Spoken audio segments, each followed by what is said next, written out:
The Linx Show, starring Nick Carter, Master Detective. Presented by Acme, America's great producer of fine quality paints.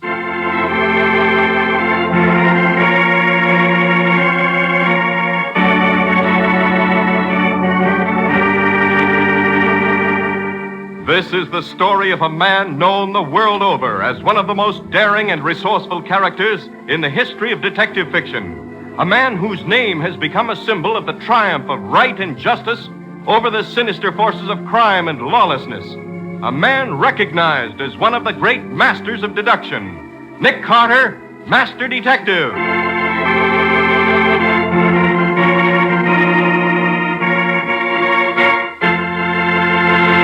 Today's exciting case, The Vanishing Postman. Another exciting chapter dramatized from the life story of Nick Carter.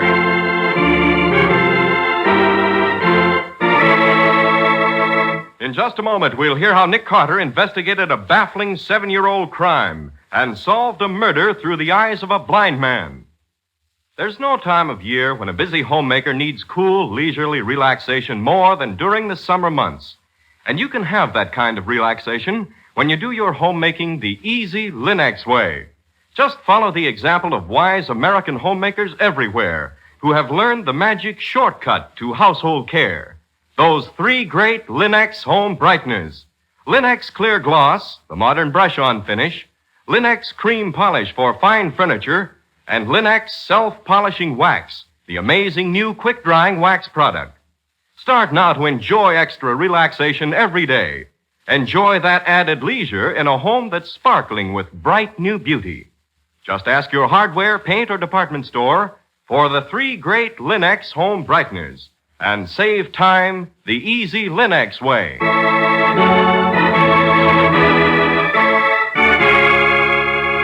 And now for today's exciting case from the life of Nick Carter. Rain has rolled in across the great city again today. The black skies thunder and crackle with lightning. The streets are glossy and slippery as glass. As Nick and Patsy drive homeward in the detective's powerful car, a torrent of rain beats against the windshield. When suddenly... Nick, look out! That car! Oh, Nick! Oh. You all right, Patsy? I guess so. Oh, golly, I was scared. Lucky we went into this alley when we skidded off the street. Yes, and lucky that pile of rubbish cushioned the crash. Might have had a bad crack up. Oh. Hey, wait a minute. What is it? When we smacked into that rubbish pile, we uncovered an old leather pouch lying underneath. See? Hey, you'll get soaked, Nick. It's an old postman's bag, Patsy. Falling to pieces. Must have been here for ages. Oh, Nick, come on back. Why, there's mail in this bag. Letters. Hello. There's a name printed on the strap. R. Draper. Well, it's probably the name of the postman. And look at these letters, Patsy. They're postmarked August 1938. 1938? Then this bag's been lying here 7 years. Hey, look here, Patsy. What, Nick? The buckle from the strap has fallen into the pouch.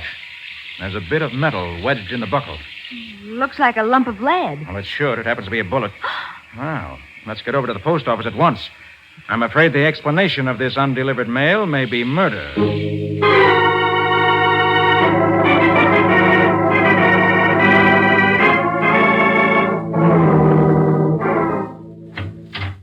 Patsy, mystery. I found that postman Robert Draper vanished 7 years ago, and that the police and postal authorities believe him to be guilty of theft because a registered parcel containing $10,000 in securities also vanished at the same time. Oh, Nick, he stole them? Theft can't account for that bullet we found wedged in the buckle in the pouch, Patsy. Oh, no, I suppose not. For 7 years, Robert Draper stood convicted of theft.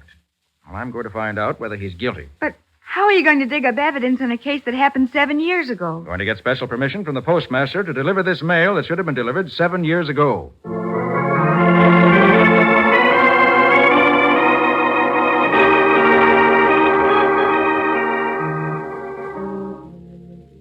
Well, we've learned nothing so far in the first 47 letters we've delivered. Perhaps we'll have better luck here with the 48th. Yes? Are you Betty Barnes? Yes. I'm Nick Carter. This is my secretary, Patsy Bowen. Nick Carter? Oh, please come in, Mr. Carter. Thank you. I have a letter here for you, Miss Barnes. Mrs. Barnes. Oh, sorry. I have a letter that should have been delivered 7 years ago. 7 years ago? I'd better explain. You see, 7 years ago, the postman who served this district disappeared. His name was Robert Draper. What's going on here, Betty? Dan, it's about Pop. What? Well, Great they, Scott. Don't tell me that Draper was your father. Now, look here. We fought that case 7 years ago. There's no sense raking it up again and making out Betty's dad was a crook. Pop never stole. Why should he? He'd saved $12,000. He had plenty of insurance, $20,000 worth. Mrs. Barnes, please. I'm not trying to convict your father all over again. I'm trying to find out what really happened. But you'll have to help me. Oh, I'm sorry, Mr. Carter. Now tell me, what happened on that last day? Well, Pop left in the morning. You see, he lived with us, and he always used to drop in at home for lunch. Well, the day he disappeared, he just never showed up for lunch.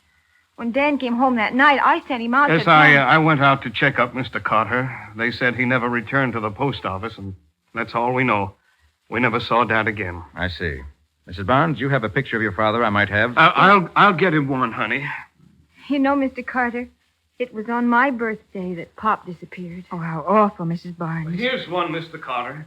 He's not in uniform, but it's the best we've got. Taken a week before he disappeared. Thank you. I'll let you know how we make out. Oh, yes, here's your 7-year delayed letter, Mrs. Barnes. What? Oh. Oh, Dan, look. It's a birthday card from Pop. It says, "Happy birthday, daughter dear. Best wishes on this day.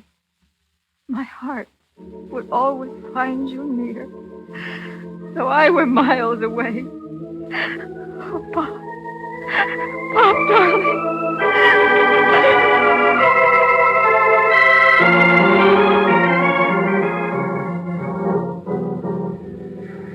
But, Nick, we've delivered 17 letters since we left Mrs. Barnes, and not one of them knew a thing. It's all right, Patsy. We're not doing badly at all. We've got a picture of Draper, and we know he had no motive for stealing those securities. Somebody else in this trail of letters will help us along further. Well, this one's for Ben Kramer, care of Kramer's Garage, 118 Land Street. Well, this is it. Let's go in. Mm-hmm. Mr. Kramer doesn't seem to be around. Now, wait a minute. I hear voices back there. Come on. What do you expect me to do?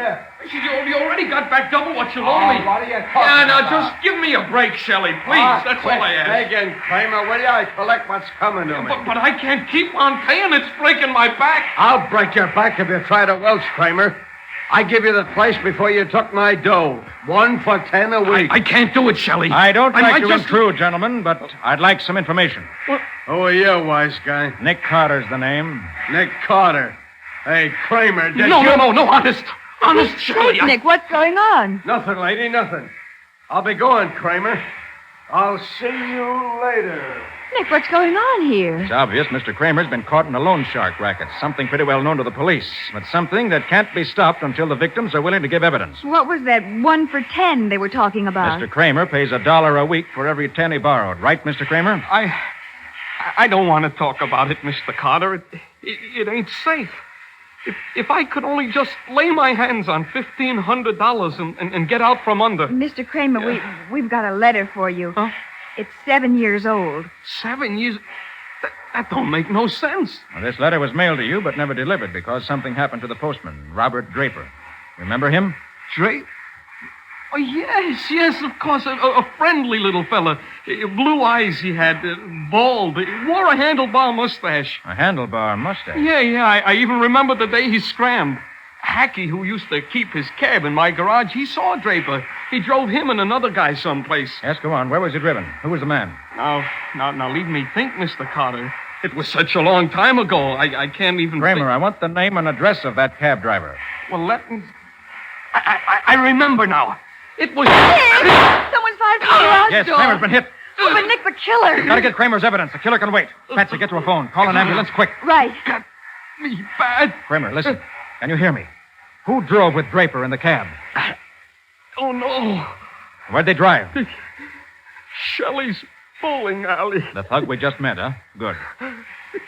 Carter, do me a favor. Anything you say, Kramer. That 7-year-old letter. Read it to me. Certainly. Mr. Ben Kramer. Dear sir, We are happy to inform you that your contribution has won second prize in our slogan contest. Enclosed, please find money orders totaling $1,500. $1,500? Why, that's just what Mr. Kramer needs to pay off. Mr. Kramer doesn't need any money anymore, Betsy. Oh. He's dead.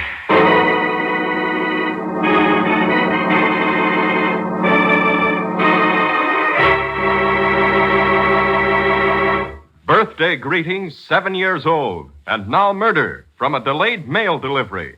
What new and strange developments will arise from Nick's odd mission? We'll see in just a moment.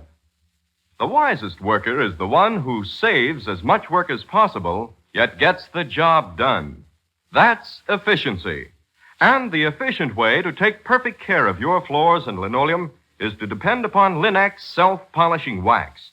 Try it just once and prove to your complete satisfaction that here is the ideal way to new beauty for your floors. It takes only a jiffy to wipe Linx self-polishing wax on any hardwood, linoleum, or rubber tile floor, and it dries without tiresome rubbing to a handsome luster. You'll notice that Linx self-polishing wax gives that satiny beauty only real wax can give. You'll find, when you step on that floor, that Linx self-polishing wax is the anti-skid finish, for your floor will be less slippery than it was to start with. This fact has been proved by the underwriters' laboratories. And you'll be delighted with the way the finish lasts, for Linx self-polishing wax has the highest possible content of genuine Carnauba wax. Yes, this new formula, developed by leading research chemists to give you the finest, is well worth trying. And once you've tried it, you'll follow the example of all those wise American women who use it regularly. So ask your dealer now for Linx self-polishing wax, for all 3 great Linx home brighteners, the modern shortcuts to household beauty.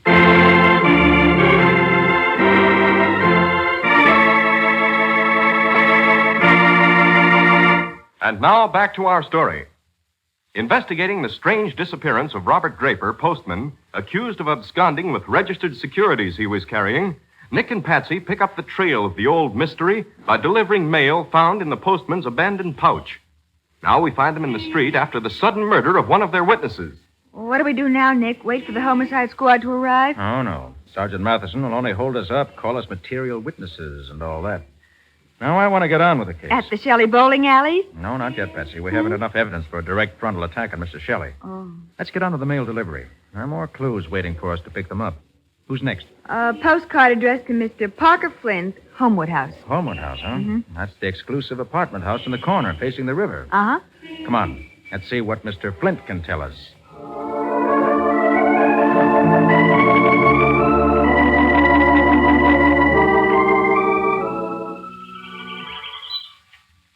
Good afternoon, Mr. Flint. Your butler said we'd find you here in your aviary.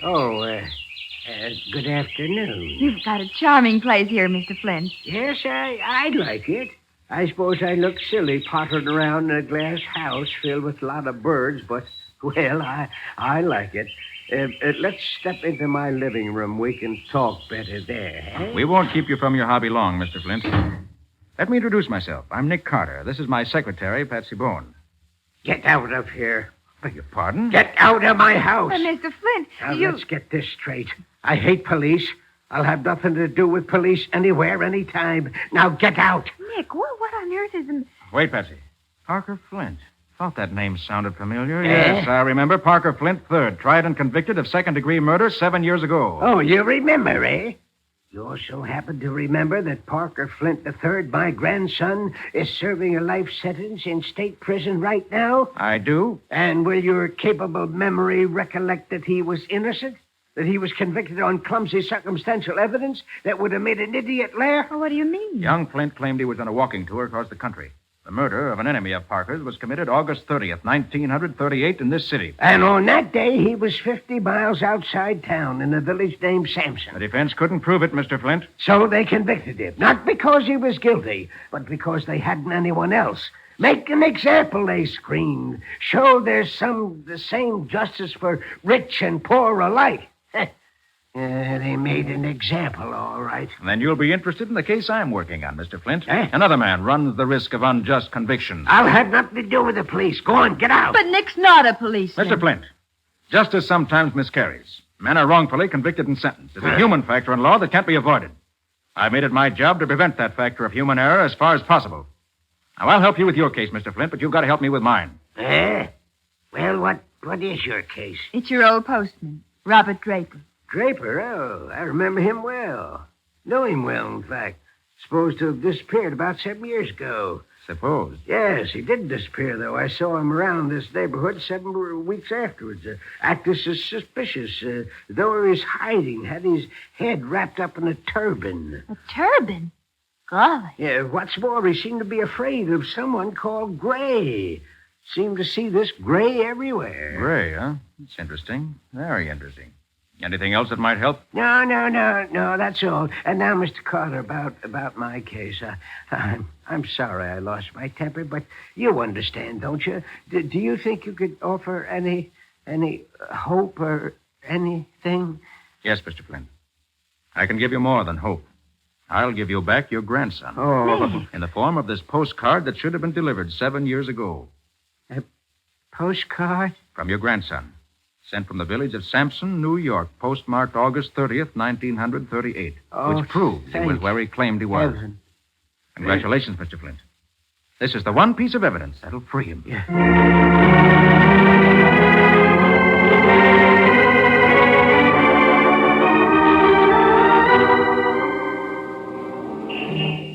Well, Nick, how do we stand? Any closer to the Vanishing Postman? Yes, indeed, Patsy. Mr. Flint brought us a good deal closer. How so? That turban, for one thing, is very significant.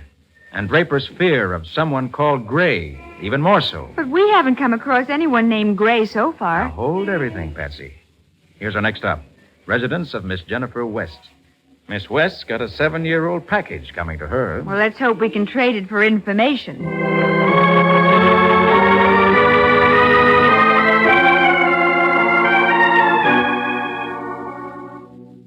Information, Mr. Carter, about our missing postman? Yes, Miss West. Well, I really don't know any... excuse me. Hello? Oh, hello, darling. No, you're wrong. It's the orphan's benefit. No, the 18th. I put you down for a box. No, certainly you can't get out of it, dear. It's a worthy cause.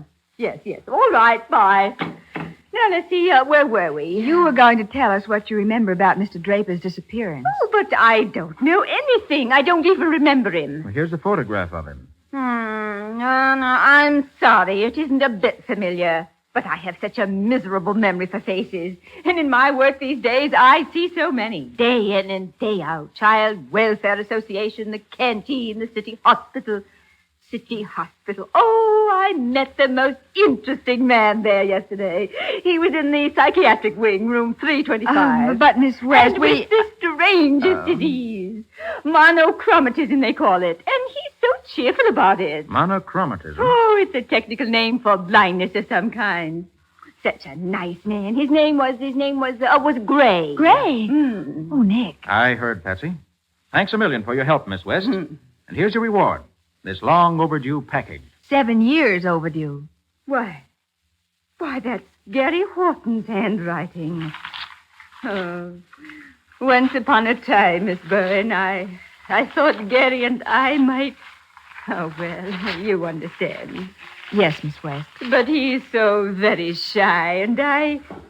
Oh, look, my dear. It's flowers.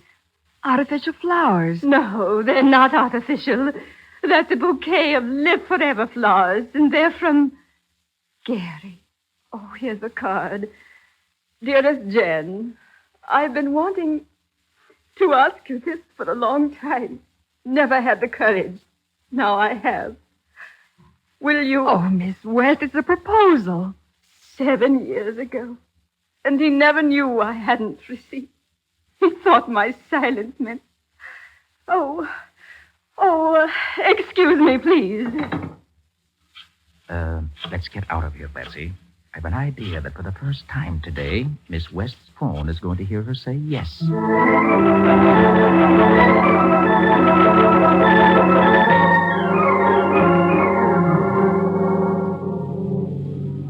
we're headed for Shelley's bowling alley. Huh, Nick? Right? But why now? Why don't we hustle up and see that man Gray? The one Draper was afraid of. You'll see. Here's where we stop. Let's go. Nick, what happened to the postman? Was he murdered by Shelley? Did Shelley murder Kramer, too? Come on. Golly, what a busy place. And there's our old friend, Mr. Shelley. Mm-hmm. Hello, Shelley. Mind if we have a chat? Now, look, don't come pussyfooting around my place. You got nothing on me, Carter. Oh, that's what you think. Bluffing ain't gonna do no good. Don't try and tell me Kramer talked. He knows better. Kramer can't talk. He was murdered. He was what? Murdered. Shot to death. You're lying. He was murdered in an attempt to keep me from uncovering the secret of Robert Draper's disappearance. Draper, the postman? This is a frame-up, Still Carter. innocent, Shelley? Well, suppose you come over to the city hospital with us. Oh, City Hospital, eh? Now I know it's a frame. I heard one of your plainclothes men calling City Hospital this afternoon, finding out the visiting hours, getting a beautiful frame-up all worked out, and from my own joint, too. What's that? I ain't taking cards on this deal, Carter. I'm getting out of here. Nicky, he's running out. Aren't you going to go after him? Patsy, what time is it? 5 of 8. And we've got 5 minutes. Visiting hour starts at 8 at the hospital. Nick, what are you talking about? Never thought he'd go that far, Patsy. Come on. We've got to stop a visitor at the hospital tonight. Who? His name is Death.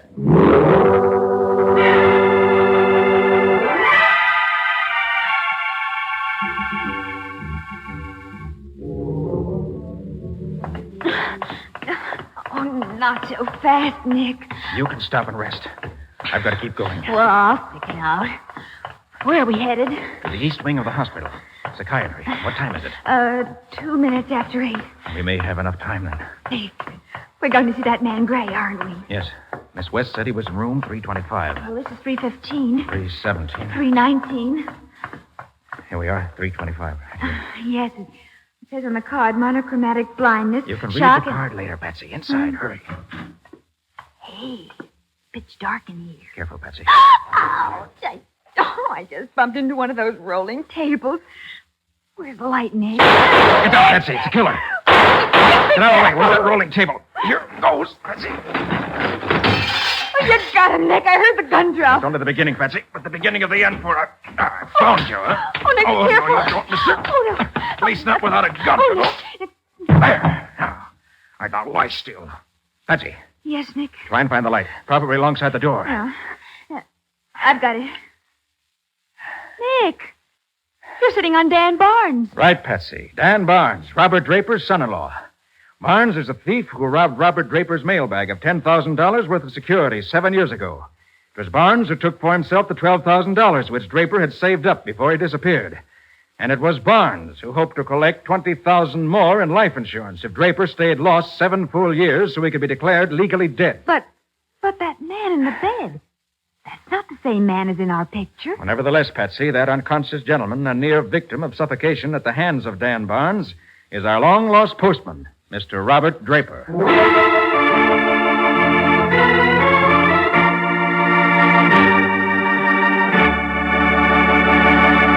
In just a moment, Nick will be back to give you the final details of today's story and tell you how he was able to locate the Vanishing Postman. You know, fine furniture doesn't keep its good looks without help. Not when dust and finger marks and polish accumulation combine to lessen its beauty. But Linx Cream Polish disposes of all those bugbears in short order. For Linx Cream Polish actually cleans as it polishes, renewing your furniture's original handsome appearance in one quick process. Yes, Linx Cream Polish cuts your job in two, saves one whole step in your cleaning day routine. It even acts as insurance against future work, for Linx Cream Polish dries hard, leaving no oily film to attract more dust. So begin now. Get Linx Cream Polish and learn for yourself the modern way to caring for fine furniture. You'll find all 3 great Linx home brighteners, Linx Cream Polish, Linx Self-Polishing Wax, and Linx Clear Gloss, the longer-lasting brush-on finish, at hardware, paint, and department stores everywhere. And remember that your dealer is headquarters also for Chemtone, the miracle wall finish that lightens and brightens your home at an average cost of just $2.98 a room.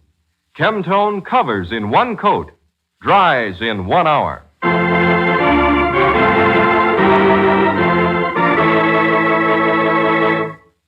And now let's hear from Nick Carter himself.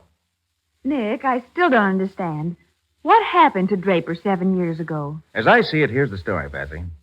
7 years ago, Draper met his son-in-law, Barnes, as usual, to go home and have lunch with him. Uh-huh. He probably confided in Barnes that he was carrying valuable securities and a registered letter.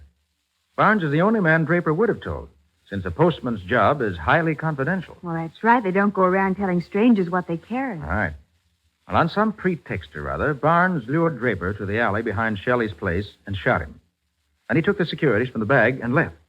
He thought he'd killed Draper, but the bullet only creased Draper's head, rendering him unconscious. Oh. Then what happened? Draper recovered consciousness, but he was badly wounded. The shock of the wound produced amnesia, and the wound itself produced a brain condition called monochromatism. That's day blindness. The victim can only see at night. By day, he's practically blind and can only see vague shades of gray. So that's what Mr. Flint meant. That's it, and that's what the turban meant. Oh. It was Draper's bewildered attempt to bandage his head. For a few days, he wandered about, dazed, without memory, mumbling that he could only see gray. Finally, he was picked up and taken to the hospital. Barnes, who must have seen him wandering around in a dazed condition, realized he was safe so long as Draper's mind was gone and Draper was lost to the public. So he decided to let matters ride and wait. And then we came into the case. Only, I can't understand one thing. Why didn't anybody identify the picture of Draper when you showed it to them? Because it wasn't Draper's picture. What? I realized that when Kramer told me Draper had a mustache, remember? Mm-hmm. Barnes was alarmed when he learned we were on the trail and cleverly handed us a photo of another person, hoping it would throw us off the scent. Oh. Then he followed us as we delivered the mail, waiting to see what would happen. And it was he who shot Kramer just as Kramer was about to give us the information we wanted. And when it became evident we were tracking Draper down, his hand was forced. And then he went to the hospital to try to murder him a second time. Right, Patsy. Unfortunately, Barnes didn't realize that murder is bad medicine. It never cures anything. Not when you're around, Nick. Well, Nick, what's the story for next week? You remember the case of the frightened social director, Patsy? The man who scattered torn newspaper in preparation for a paper chase and found... Oh, yes, I remember. The next morning when the paper chase started, they found that one of the trails was made of torn $10 bills. What are you going to call the case, Nick? The Factory of Death.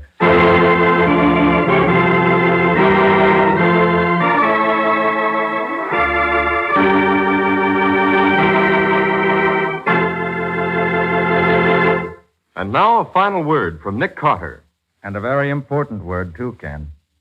Friends, right now, there is no better thing you can do for the protection of America's future and your own than to buy United States victory bonds. And by all means, hold your United States war bonds. Help to keep America secure. Help to prevent inflation. Help in the transition from wartime to peacetime by buying and keeping your war bonds until they mature. And by buying those all-important victory bonds now. Nick Carter, Master Detective, which is produced and directed by Jock McGregor, is copyrighted by Street and Smith Publications, Incorporated. Lon Clark is starred as Nick. Charlotte Manson plays Patsy. Original music is played by George Wright. Script is by Alfred Bester, and any resemblance in these programs to actual persons, living or dead, is purely coincidental.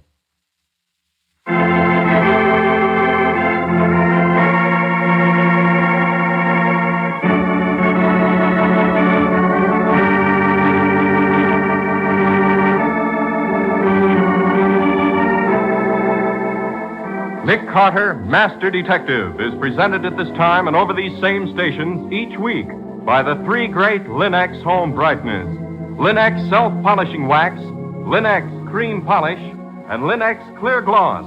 Created by Acme, America's great producer of Acme fine quality paints. This is Ken Powell speaking for the thousands of Linx dealers all over America and saying so long until next week.